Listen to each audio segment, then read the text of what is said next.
5 cheap Porsches could make you wealthy by 2030. While everyone chases expensive air-cooled 911s, water-cooled and transaxle Porsches sit ignored.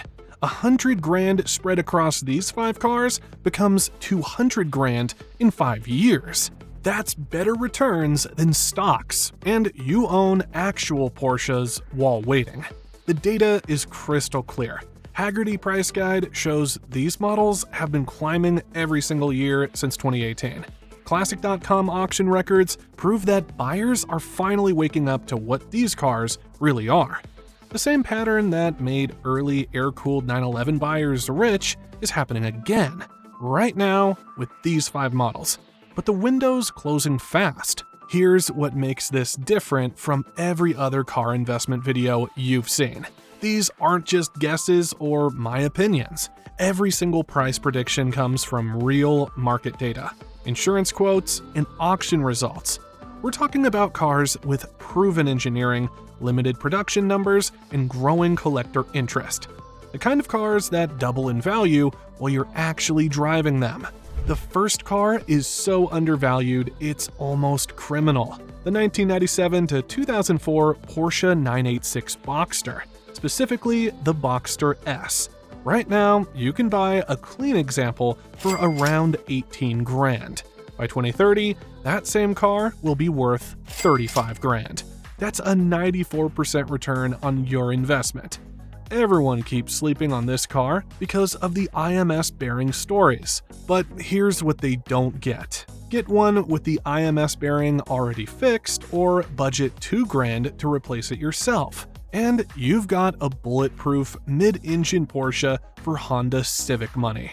We're talking about the cheapest way to own a mid-engine Porsche, period.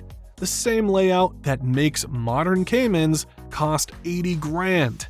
The numbers tell the whole story. Hagerty's data shows that 47% of insurance quotes come from baby boomers right now. When millennials hit their peak earning years in the next few years, demand's gonna explode. Plus, 1999 cars already qualify for the 25-year import rule, which opens up international markets that couldn't buy these cars before. What you want to buy is the 2003 to 2004 Boxster S with the 3.2-liter engine and 6-speed manual transmission. These cars got the glass rear window instead of plastic, and Porsche fixed the IMS bearing issues. If you can find one with the M030 sport suspension and limited slip differential, even better.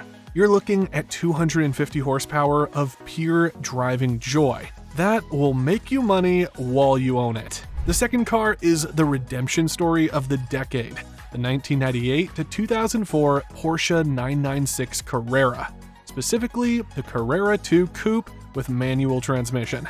Everyone makes jokes about the headlights, but while they're laughing, smart buyers are investing. A clean 996 Carrera 2 Coupe costs about $27,000 today. By 2030, that same car will be worth $55,000. Hagerty explicitly states that 996 values will continue to rise steadily, and here's why. This is actually the lowest production mass market 911 when you filter out all the automatic transmissions, target tops, and convertibles. We're talking about the pure version, manual transmission, rear-wheel drive, coupe only. These are getting rare fast. What the haters don't understand is that this is the last analog 911. It's got a cable throttle, weighs only 2,900 pounds, and gives you the same raw driving feel that modern GT3 owners pay $300,000 to experience. Even Singer and other high-end restoration shops are starting to use the 996 as their blank canvas for custom builds. The sweet spot is the 1999 to 2001 cars with the 3.4-liter engine.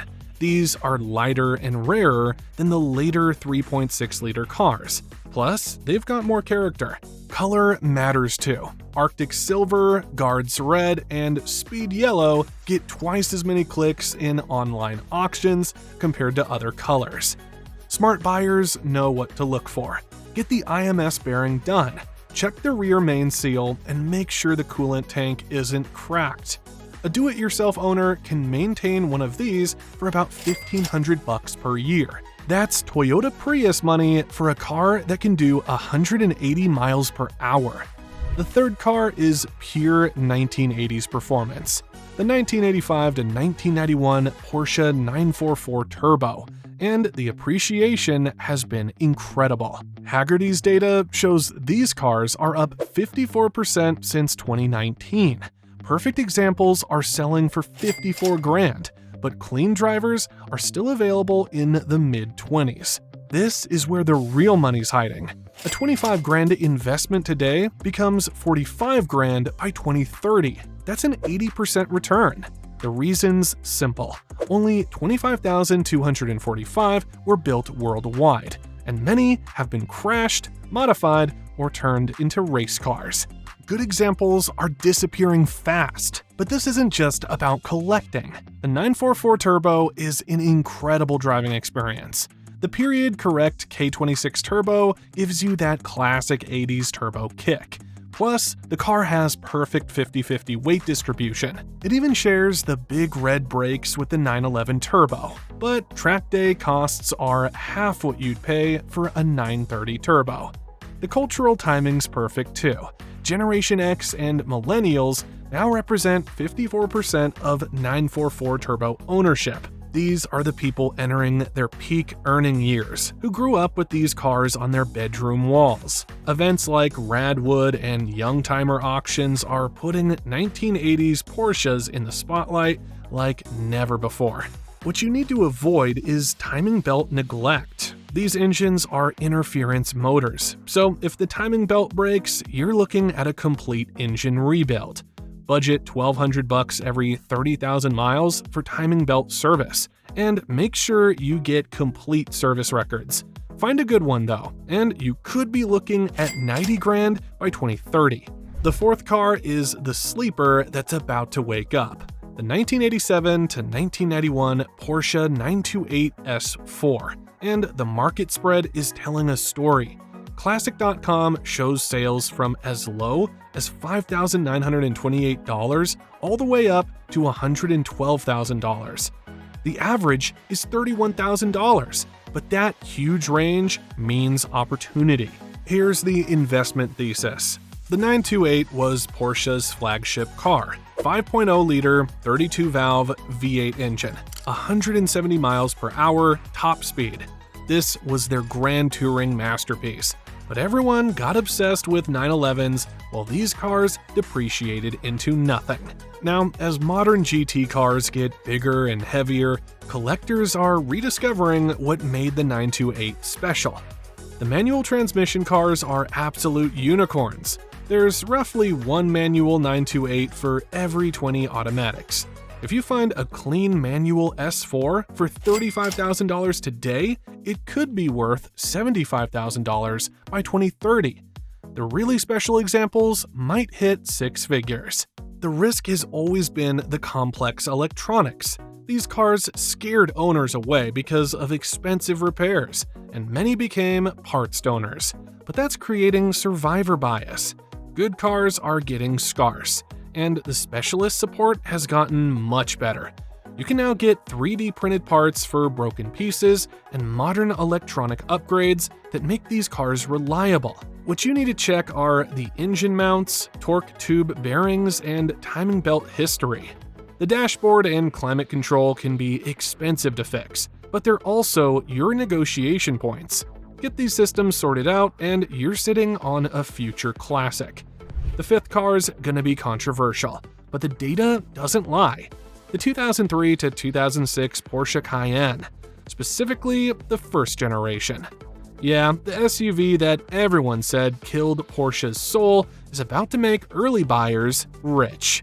Hagerty reports values up to 15% year over year, but first-generation cars are still bargains. A Cayenne S can be bought for $12,000 today and could be worth $25,000 by 2030. That's more than a 100% return on the most practical Porsche ever made. This is the first Porsche SUV, and history shows that controversial first-generation cars eventually become valuable. Look what happened to the first BMW X5 or the original Audi Quattro. The manual transmission models are the holy grail. The ultra-rare VR6 manual cars and the handful of manual GTS models could become as valuable as 944 Turbo S cars are today. Even the regular Cayenne S with the 4.5-liter V8 is bulletproof once you replace the plastic coolant pipes with aluminum ones. Here's the lifestyle factor nobody talks about. Off-road and overlanding culture has adopted the early Cayenne. People are building rally tribute cars and safari-style modifications. The same trend that pushed classic 911 prices to the moon is happening with first-generation Cayennes. Parts remain cheap because the Cayenne shares so much with the Volkswagen Touareg. There's tons of DIY information available online, and independent mechanics know how to work on these cars. A Turbo S with 520 horsepower and 4.8-second 0 to 60 times for $20,000 is supercar performance for family car money. Now, here's how you actually get rich with these cars. Take $100,000 and spread it across all 5 models in good driver condition. A 986 Boxster S for $18,000 that becomes $35,000, a 996 Carrera 2 for $27,000 that becomes $55,000, a 944 Turbo for $25,000 that becomes $45,000, a 928 S4 for $20,000 that becomes $50,000, and a Cayenne S for $10,000 that becomes $25,000. Total investment is $100,000. Total value by 2030 is $210,000. That's a 16% compound annual growth rate that beats most stock portfolios. Even after setting aside $20,000 for maintenance and repairs over 5 years, you're looking at serious wealth building. And the best part is you get to drive 5 completely different Porsche experiences while you wait for the appreciation. But this window's closing fast. Clean examples are getting snapped up by people who understand what's happening. The 986 Boxster S cars that were $15,000 6 months ago are now $18,000 and climbing. The 996 Carrera 2 cars that were $22,000 2 years ago are now $27,000. The data doesn't lie. Every single one of these models is following the same pattern that made early air-cooled 911 buyers wealthy.